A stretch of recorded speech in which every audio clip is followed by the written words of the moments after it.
Good afternoon, guys. Welcome to Tia Mixing Adventures. My name is Lisa Keegan and we are continuing a cafe to kitchen series.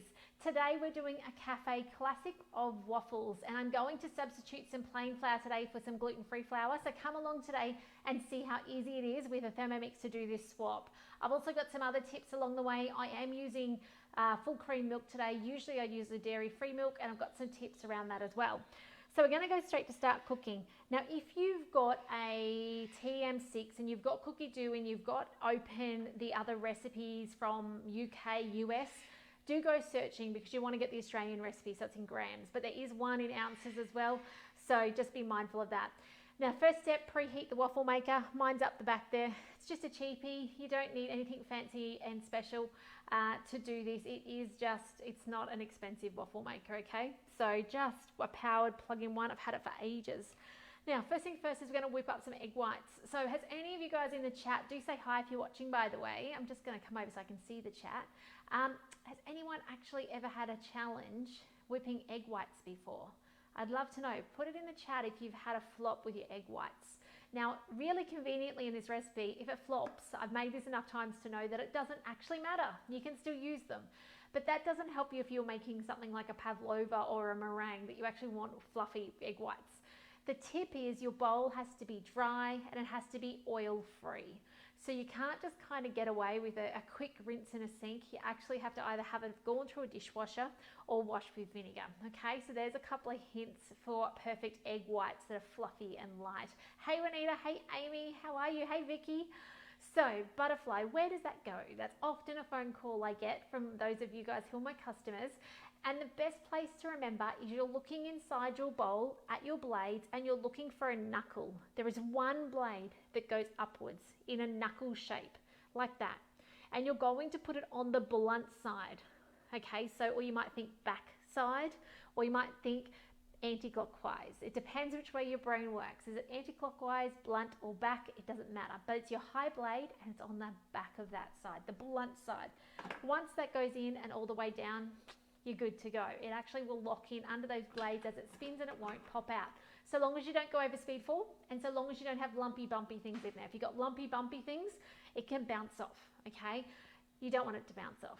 It's not tasty in your mashed potato, little bits of black bits, okay? So insert the butterfly whisk. 3 egg whites from large eggs, okay? So egg whites, in we go. Hey Dee, how are you? The butterfly drives you mad. With your butterfly, the other tip is that you need to have your food in there smooth. So I never ever use it for risotto. I never ever have. Back in our TM31 days, we actually didn't use the butterfly in the risotto at demos. It was with the TM5, they started using it and I don't know why. And you'll see some risotto recipes do, some don't.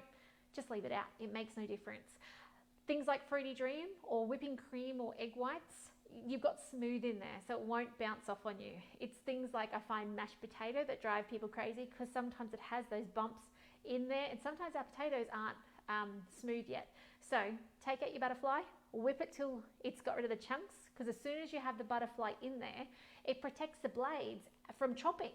So it's not going to actually smooth once you put a butterfly in there. So chop it down, blend it smooth with the blades, then put the butterfly in and do the aeration and the whipping to it. So I hope that helps. I bet you won't have trouble if you do that, but smooth. Think butterfly's got to be smooth and slow. Speed 4 is your max, otherwise it takes off, and it's got to be smooth because if you haven't smoothed it by that stage, by the time you're putting it in, you're not going to get it smooth. So you've got to have it smooth. All right, hopefully that helps. 1 teaspoon of sugar. Apparently we're going without the sugar. It never got bought out of the cupboard for me. Let me just have a squeeze. Oh, actually, no, here it is. It's in one of my little containers. 1 teaspoon of sugar. We're just going for raw sugar today. Those of you who do the low carb with the monk fruit, I reckon you could use that if you want. Next, the other thing to know with your butterfly is you can get away with no butterfly. It just takes longer to whip. Okay, it takes longer to aerate. So if you do get stuck, or you forgot your butterfly, I went on my 5 months trip without mine. Well, I thought I was without it. I found it about 3 months in. You can actually go without. It just takes that longer period of time to whip. So this is a 2-minute whip. We probably won't need to give it the 2 minutes on speed 4 because we'll be able to look in and see that it's whipped up. This is your time in your kitchen though to check your next steps. I love the preview button. It allows us to see what comes next. It says remove the butterfly whisk, transfer to another bowl. Now I'm not going to transfer it out. I've got the benefit of having a second bowl. So I'm going to put on my second bowl and just use my second bowl. All right, so that's just if you've got a second bowl, there's no need to then transfer it out to then have to clean out your bowl and keep going. All right. You can hear that texture's change. It's not so slappy anymore. It's smoother. You can hear that it's aerating. Now what I am going to need towards the end is I'm going to need my next lot of ingredients. So I'm going to need some butter. Okay. Now you do need the butter. If you're dairy free, it doesn't taste the same. It doesn't feel the same with coconut oil. Nutlex would work, I reckon, but you need butter.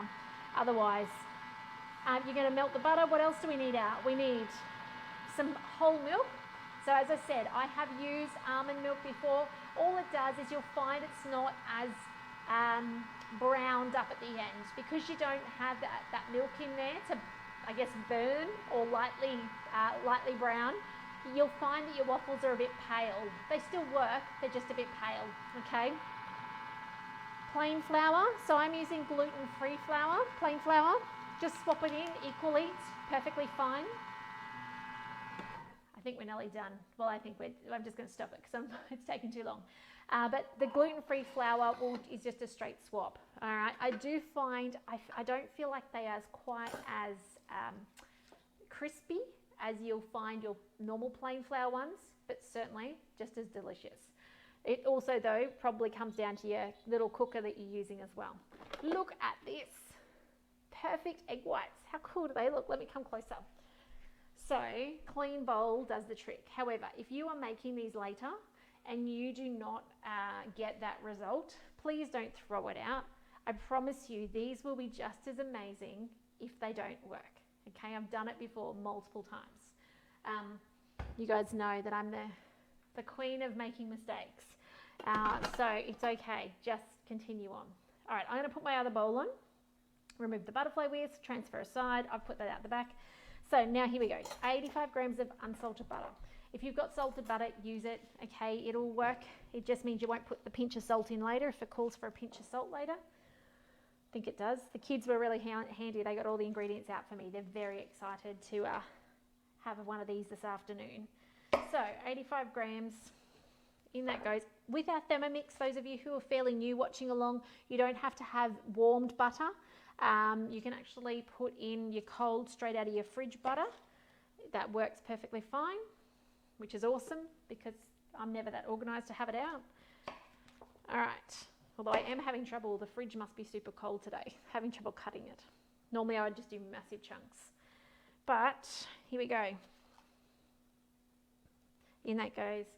While that's happening, let me just make mention as well, we have a gift with purchase coming to an end soon of a bread tin and a thermomat for free when you're buying a TM6 model Thermomix. So if you're looking at getting one, now is an amazing time to get one on the bench.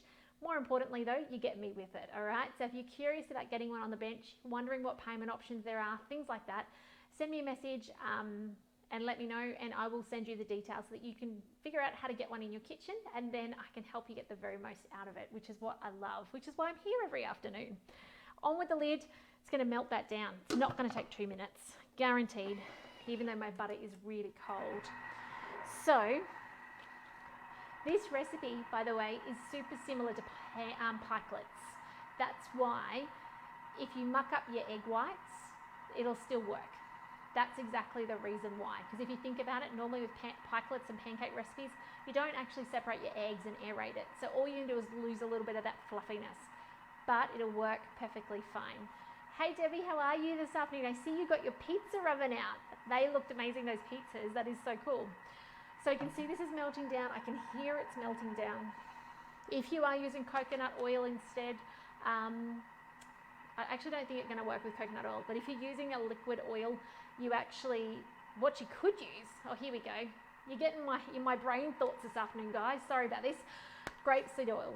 So you could use a vegetable oil like grapeseed oil. Because it's melting down, it would actually, I reckon, work in this recipe. So if you have to be dairy free, I reckon you could substitute your butter for grapeseed oil, and I reckon you could substitute your full cream milk for a nut milk or a whatever preference milk you have, and I reckon this would work for you. There you go. So the moment we've liquefied this down, I just think coconut oil will still be too oily for you. I think it will come out too oily in your pan. But there you go. There's my 2 cents worth this afternoon. Haven't tried it, but I just think it'll work. So that's melted down beautifully in there. I'll show you without hopefully spilling it. All right, next up, whole milk. Where did I put that? Over here. I do need to use my milk. It expires on the 22nd, which, is that yesterday? I think that's yesterday or the day before. Anyway, maybe it's the day before that. It smells fine. We'll just go with that. Does anyone else trust the smell test on milk? Or is it just me? It's probably just me. Okay, I'm close enough there. I'm 270 something, that'll do. Plain flour, in it goes. And this is GF, as I made mention to. If you only have bakers, because that's what you've got, your baker's flour will work perfectly fine in here as well.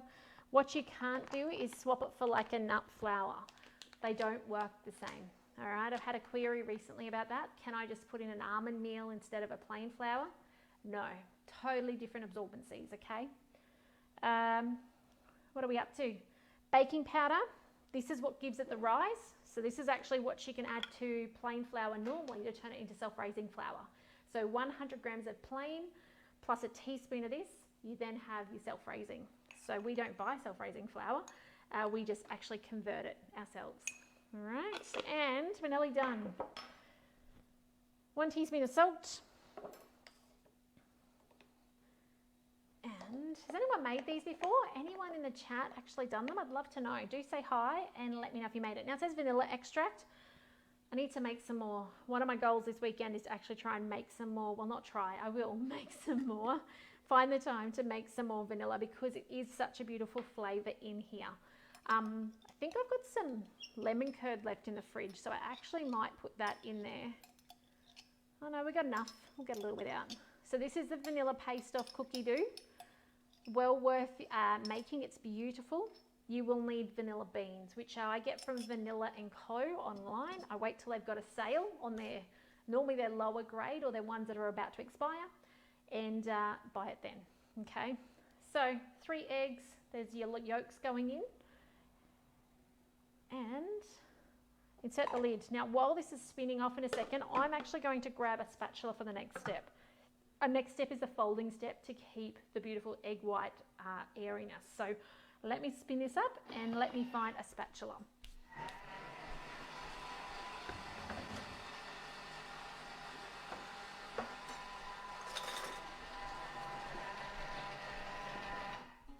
Okay, so a spatula with a wider top is preferable. I can't find my TM6 spatula. Don't know if you guys have noticed, but I haven't had it for a while. Might be in the caravan. Because we're going to fold in the egg whites, the wider the top, the better. Okay, so fold whipped egg whites into the batter with a spatula, and then to cook your waffles. So here we've got what looks like a pancake mix or a pikelet mix. I'm going to scrape down the sides, let nothing go to waste, and it's quite thick. Just make sure. There we go. So if you look at that, actually, you know what that reminds me of? A cake batter, right? That's your traditional style, you know, vanilla cake batter. That's what that reminds me of. But what we need to do is we need to put into that, just put these out the way, our egg whites. So to get your little butterfly out, give it a wiggle and jiggle left and right, tap that off, and now we're going to fold it through. So the trick is with folding is you actually put some of your mixture into it. So we're going to put the thick bit in. They didn't really specify this, so I'm going to tell you how I do it. So we put in about half into the egg white mix first, and we're going to mix that through, and we do it in a bit of a figure 8 movement. I'll see if I can do it while I'm holding it.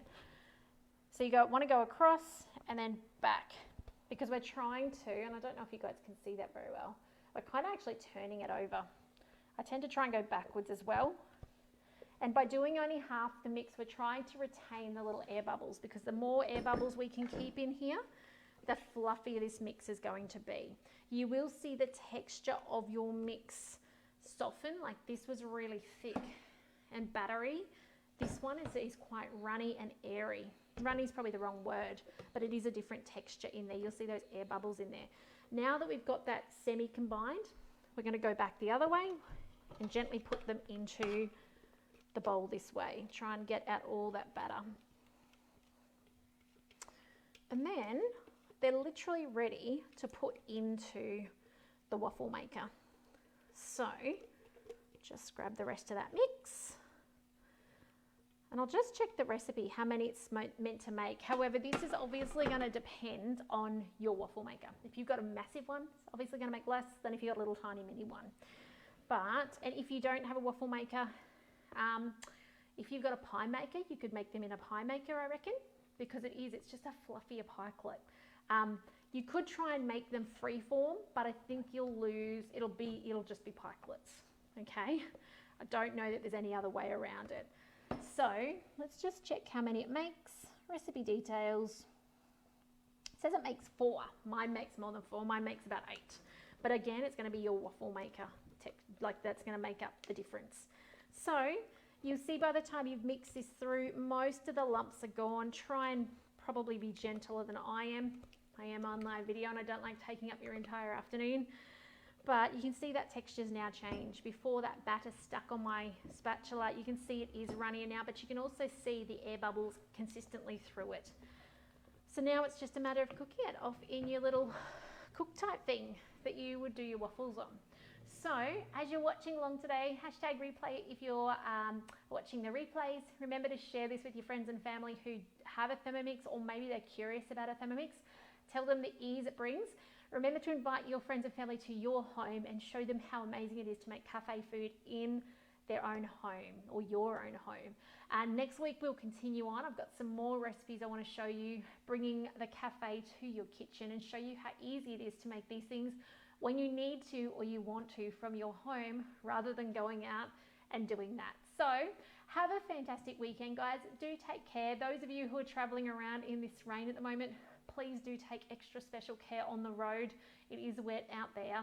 And I look forward to seeing you either over the weekend or next week for some more Thermomixing. If I can help you or anyone around you with trade up, getting a Thermomix, having a demo, supporting you, if you've just got questions or a recipe that you're challenged with, just reach out. That's what I'm here for.